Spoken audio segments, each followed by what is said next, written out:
Hey everybody. Um, I know that a lot of things are happening now where people are becoming more and more concerned about when and if we should be letting people back out into the economy and get the economy started. Yes, I know that. And some people are kind of against what President Trump said, get the economy restarted. Some people are against it. Some people are saying, you know what? No, it's about saving lives. It's going to come back. And I get all of that. There's a piece that we have to add to this. It isn't only the virus. It is. Coronavirus is bad. I want to make sure I never want anyone to think that I'm somehow downplaying it. It's a serious virus. People are dying without question. There's danger. And if you know someone who's passed away or is ill, I'm sorry. I hate that someone you love may have passed away. I'm trying to add on top of that the damage that is being done and that we will see in the long term when it comes to the economic damage. Immediately people think economic damage. What do you care, Larry, about money? What do you not care about the people? Do you not think this is important? I hear this argument constantly. This is about life, Larry, not about somebody's business or job, right? All that. I get that completely. At the same time, I want you to think about the biggest problems that we've had when it comes to things like addiction, suicide, things like that, what most people who are in the field call deaths of despair. Where did that come from, and where did you see the big explosion? Right after the last crash. Right after 2008. 2009, 10, 11, 12, 13. Massive amounts of despair. And from despair comes deaths of despair.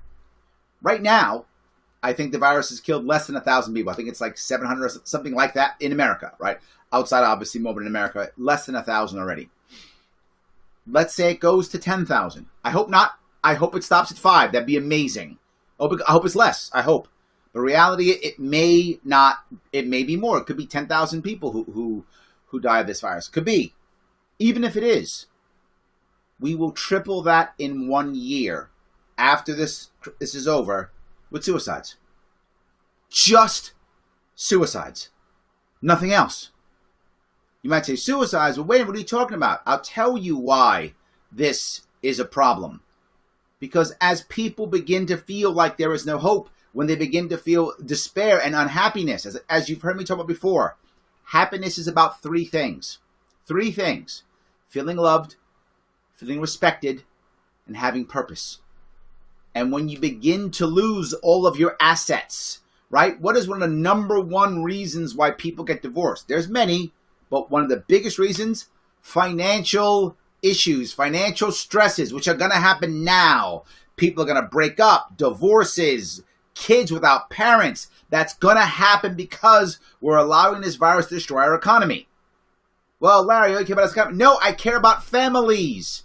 If you've been through a divorce as a child or as a spouse, you know how bad that is, and you know one of the biggest issues was financial stresses. It's very common. That's going to happen now. More people getting divorced. It means we're losing love. We're losing our respect as we get destroyed in family court system. We're losing our respect as we lose our assets that we've built over years. Gone. We're losing respect. And when we see no hope over the future, we start losing purpose. And when we lose all three of those, we start becoming self-destructive. This is just human nature. It isn't me or you. It's all of us.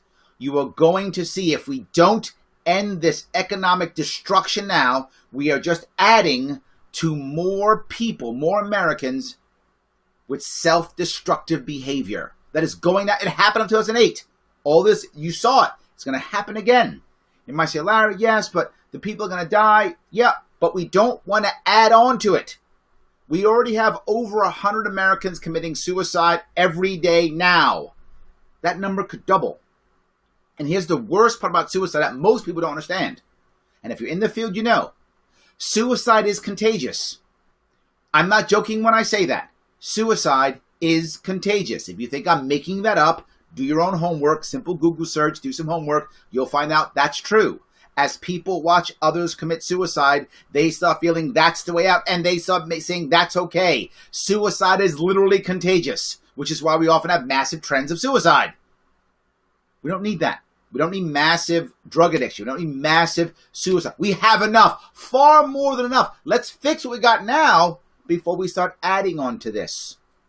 This is a huge issue, and it's going to be with people of all ages.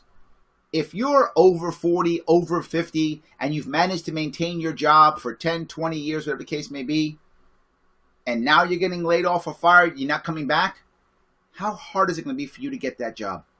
With all those millennials and 20 and 30-somethings fighting for that same job. And you've just lost a bunch of money. You've got bills to pay. You've got a family. You want a bigger salary. You want the same salary you had before or higher. They're not going to give it. It's going to be an employer's market. Whenever this turns, it's going to become an employer's market.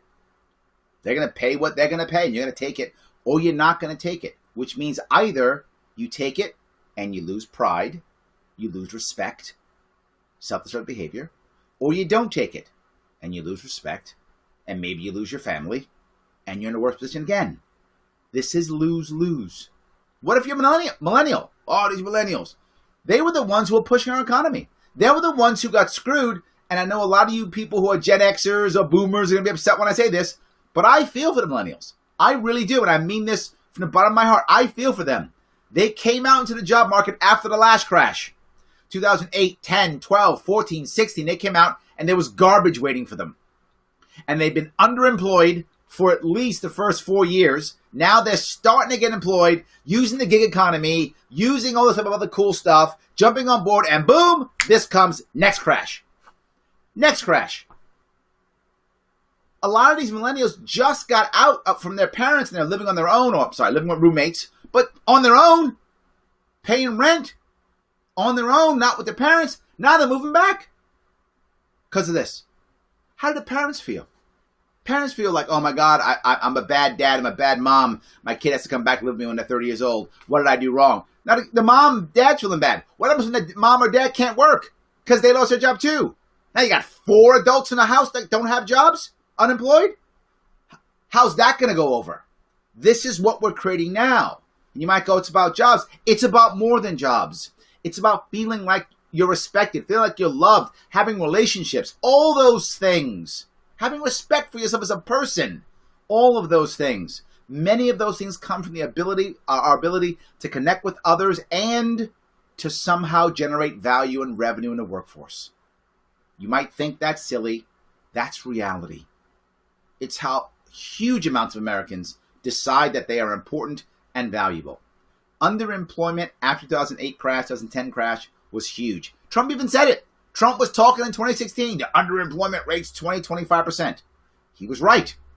It was getting better. 2017, 18, 19, the underemployment rate was getting better. Still was bad. You still had people who had master's degrees working at Starbucks. That was still happening, but it was getting better. Now, disaster.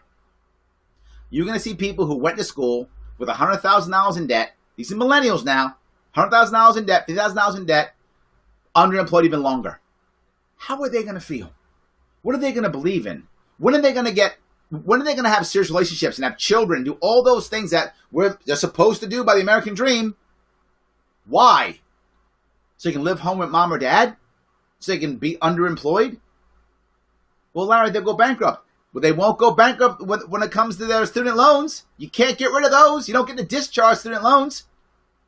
So these millennials are going to hold that. When are they supposed to start their lives? I know some of you don't care about millennials. I do. Because they're going to be running things in 20 years. They're going to be running things in 20 years. And if we've scarred them from the 2008-2010 crash and now this one, and they're going to be in charge in 20 years. Yeah, when guys like me are going to be seniors, they're in charge. I don't want them being crushed. We have to get this economy up and running as soon as we can. Yes, some people are going to be in trouble. That's fine. No worries. This is what we do. As I said earlier, as I said when it first happened, get the CDC and the experts to tell industry who are the people who are in trouble. We should know now. We have data from China. We have data from South Korea. We have data from Italy. We have data here.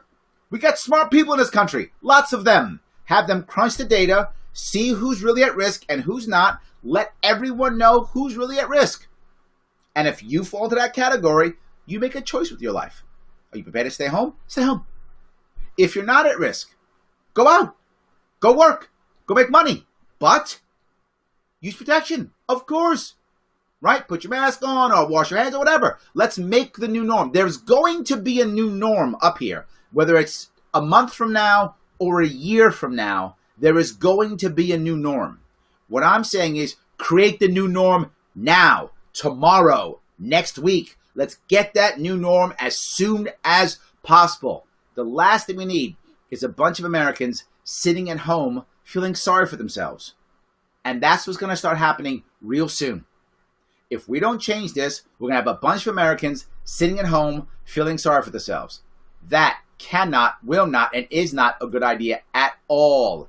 I don't want that at all. We have to make sure we fix this.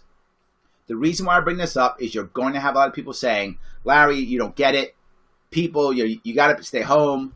And you're hearing it. You're hearing more and more people, governors, lock more people down, lock more people down. It's about saving a life, saving a life.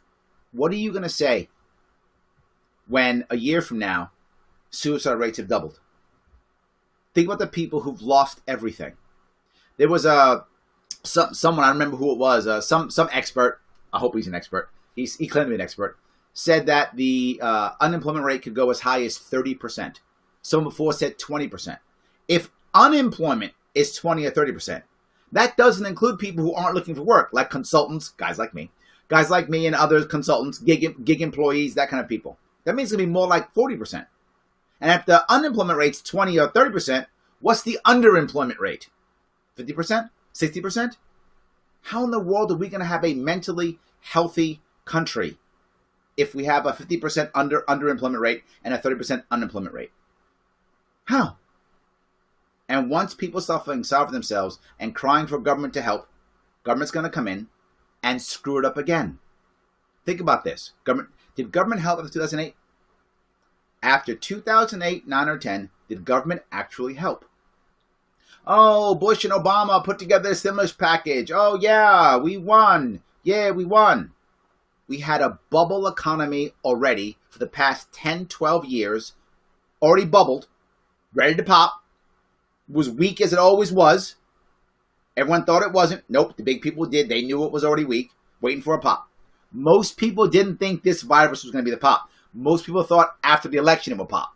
So most of the heavy hitters thought, oh, it'll pop after the election. That's when it'll pop. We'll be ready. We'll be liquid to suck up all the assets and to crush the middle class. And they were ready for it. Hit a little bit early. They weren't 100% ready for it. But some people were. It's happening now. I'm asking you that when you hear people start going, we got to stay home. You're being selfish trying to go to work. You're being selfish wanting people to go out. You're being selfish. They are being selfish. And I will ask how they will feel when someone they love puts a shotgun in their mouth or takes a handful of pills. Is that worse than dying from corona? If you lose your loved one, that sucks. No matter what. I've lost loved ones. Most people here listening, watching, have lost loved ones. But I would argue that suicide is worse. Yes, it's worse. If I get coronavirus tomorrow and I die, that will suck. People who love me, some people don't love me, but people who do love me will feel horrible, bad. Oh my God, Larry Sharpe died. Terrible. Oh my God. What if I put a shotgun in my mouth and put my fucking brains out? Then what? Imagine what people think. Imagine the scarring that my family would have forever. Imagine the scarring that everyone would have forever. My father died of cancer when I was a kid. I can imagine if he killed himself. It would affect me still to this day horribly, of course. And those of you who've had someone who's committed suicide, you know exactly what I'm talking about. I've only had friends commit suicide. No one who I was that close as a family member. Only friends. And that still bothers me. And I was only a friend. I can't imagine if it was someone I loved that was close to me, dear to me. Couldn't imagine it. And as I said before, suicide is contagious. It's contagious. As much as the virus is. It's contagious. People see it and they follow. I'm asking us, anyone you hear, when they start saying, you can't get the economy, that's stupid, that's just people trying, that's big business. Not at all. Not at all. The reverse is true. The biggest business, the top oligarchs, the 1%, they're fine locking you up. The longer they lock you up, the less you can pay your bills, the less the middle class can pay their bills, the less the working poor can pay their bills, the less we can all pay our bills. What does that mean? We have to sell assets to survive. Who's going to buy them? The top 1% that have all the money. They're liquid. They're happy keeping us in the home forever. Don't let people tell you it's big business that wants us to stay. No, big business that wants us to get out. Big business want us out. Happy to keep us in the house all day long. The people who want to get out are the restaurateurs, are the business owners, are the executives who actually are middle management, are the workers who need to pay their bills. That's who wants to get out. Let's let them out. Intelligently, smartly. Let's let them out. If we don't, think of all the people going to suffer. Again, the people going to suffer the most are not the wealthy. They're fine. It's not even the very, very poor.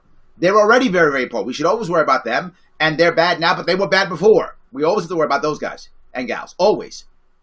It's the working poor and the middle class that are being destroyed. There was someone on the news who said 75% of all restaurants won't recover. If you're a restaurant that won't recover and you're done, who was that owner? That wasn't some millionaire, billionaire. That was some guy or gal who was probably a really good chef or was a really good waiter or a really good server or something and thought, you know what, I could do this. And they borrowed money and they went out and they started a restaurant. And now they're finished. Now they're finished. Because we're scared. What about their family?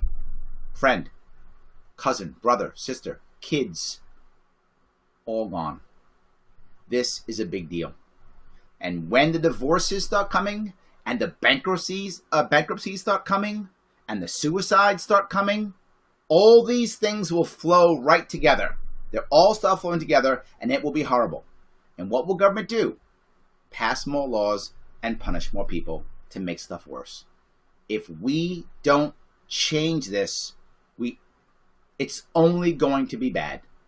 I know this was a downer, guys. I'm sorry, it was a downer. But I'm going to give you something that could be warm and fuzzy, all right? I give you something that's going to be warm and fuzzy on top of it. I'll wrap it up on a more positive note.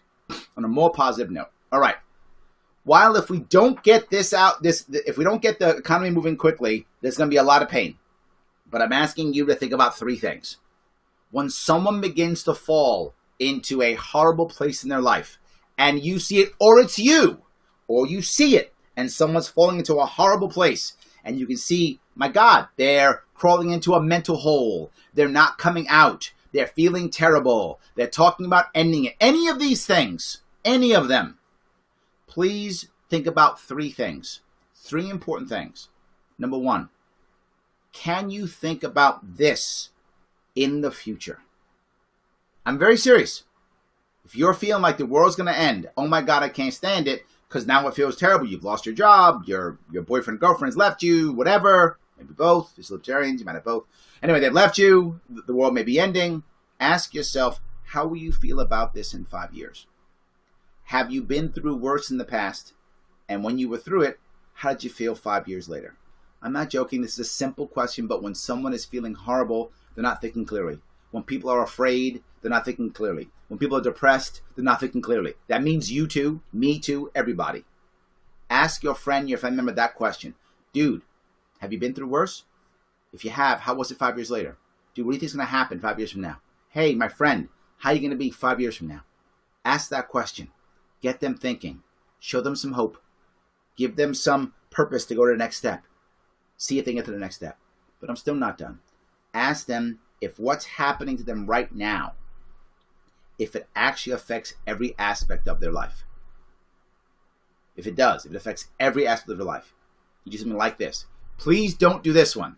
Why are you upset? You still got food. There's starving people in Africa. Please don't do that. Most people don't measure themselves by starving people in Africa or Bill Gates or whatever is the equivalent of those two things. They don't do that. They judge themselves either by their peer group or themselves in the past. That's how we judge ourselves. Either by our peer group or by ourselves in the past. That's how we judge ourselves. So I don't want you to go, what about these guys? There's people in jail now. You should feel better. Nope. I want you to ask a very simple question. Is there anything good you have right now in your life? Health, maybe? Friends, family, something? Is there something good right now? And they go, yeah, this one thing good. I don't want you to dismiss their pain. And some of you have heard me talk about this in the past.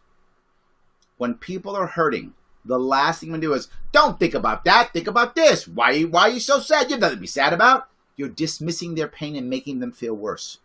You can accept their pain and accept that it's real to that person. Whether you believe it or not, it doesn't matter. To that person, it's real. Therefore, it's real. It can be a you have pain and. It doesn't have to be a you have pain but. It can be you have pain and. You have pain. I get it. And you have something good. Can we talk about the good thing right now? The bad thing's still there. Doesn't go away. It's there and it sucks. How about this good thing here? Can you talk about that for a second? Those two ideas of talking with someone or self-talk yourself or talking to your friend can at least get someone out of that total despair and talking about something else. If you can do that right, you can help. But here's the best part. If there's something positive and you can think 5 years down the road, you can start planning. The way out of this is planning. The way out of this is thinking about what happens next. This is going to end at one point. I hope really soon. I hope really soon. But it's going to end. And when it ends, what's it going to look like? What's your place in it? Where can you be in it? Let's start talking about that right now. The economy does matter. The economy is health. The economy is part of our mental health and our physical health. They're all connected. It isn't just, you should care about hospitals. You should care about everything around it that feeds the hospital, that keeps the hospital going, that keeps doctors showing up, that puts their equipment in there. All those things. You should care about all of it. You are not, as Paul says, a monster for thinking about the economy. It is the reverse. The person who thinks only about, if we could save one life, is a self-righteous person who doesn't know any better. As a general rule, that person, probably not a bad person. They might be. I mean, I don't know the people you're hanging around with. Maybe you hang around bad people. I don't know that. As a general rule, that person thinks they're saying the right thing. They've heard it before. If it can just save one life. You hear that all the time. And what I'm saying is, yeah, it might save one life today, but then that person has no job, has no family, is divorced, and they put a shotgun in their mouth 6 months later. You didn't save anybody. You felt good. You saved nobody. You saved nobody. But more importantly, if a person wants to go out and try to work, let them. Who are you to stop them? The economy does matter. Again, I'm not saying just go out and don't think. What I'm saying is, let's go out there with some intelligence, but let's get out there as soon as we can. The economy does matter. It is important. Absolutely. The reality of it is, if you think that people, just the wealthy, want us to start the economy, it's exactly the opposite. The wealthy don't. The powerful want us not to. Now, I don't just mean the people who are powerful when it comes to money. I mean politically too. You can see the governors who are going on TV every single day, giving you updates on how strong and powerful they are and how they're going to control things and take charge of stuff, even though they were in charge when this shit hit the fan. Do not let any of them get away with that. They were in charge when this hit. And now they act like, oh, we have to fix things. Why weren't you ready? Why didn't you act faster? Why didn't you care then? You waited until everything got bad. Then you went, I'm going to take charge now. Where have you been? All you governors who are going on TV every single day, where have you been? Yeah, you've been nowhere. You've been nowhere. And now all of a sudden you want to come in and be our savior. Too late. Too late. I don't need you as my savior. I need local heroes to fix the local people, to fix all the people who are in trouble. And if we'd have started that way, there'd be a whole lot less dead Americans, and actually probably a whole lot less affected Americans. How do I know that? South Korea did that. South Korea didn't have lockdowns. They didn't have that. They didn't shut their economy down. They figured it out pretty fast. Voluntarily. They didn't force people to do stuff. Nope. They figured it out. We couldn't. We went to iron fist. And now we're still in trouble. There was a better way. We have that data. Let's do it. I'll end this with this. Let's get our economy started as fast as possible. Because if we don't, the damage, the emotional, mental health damage that will be done, again, that we saw after 2009 and 2010, happened then, it's going to happen again. Deaths of despair, self-destructive behavior, contagious suicide, all going to start happening again. Drug addiction. When stuff gets bad, you're going to find a lot of people result to violence and black marketeering. All that's going to happen all over again. What's going to happen? Government's going to crack down even more. Because as soon as things go bad, what does government do? Prohibition. Because prohibition always works. Yes, I'm joking. That's what happens. More violence, more crackdown, more everything bad. So let's get started as fast as we possibly can. When people tell you it's a bad idea, Larry, oh, why would you say that? You're all about money. No, I'm all about people who need to feel loved, who need to feel respected, who need to have purpose, who shouldn't get divorced, who shouldn't break up families, who shouldn't watch family court destroy their children, destroy everything they put together for the past 30 years, 10, 20, 30 years. I want you to keep what you've built. I want you to have some pride in who you are. This is going to crush it. Let's get it started as soon as we can. How can we move? I know there's been damage done. Start thinking. How does this look 5 years from now? What good do you have in your life now? Think about that. And let's start planning for the new norm. There is going to be a new norm. Whether it's next month or next year, there's going to be one. Let's start figuring that out now. New norm in your family. New norm in your industry. New norm for your friends. New norm for TV. New norm for everything. There's going to be a new norm. And it's not necessarily a bad thing. If it preps us for the next one, that's a good thing. So let's get the economy started as soon as we can. Have a good night.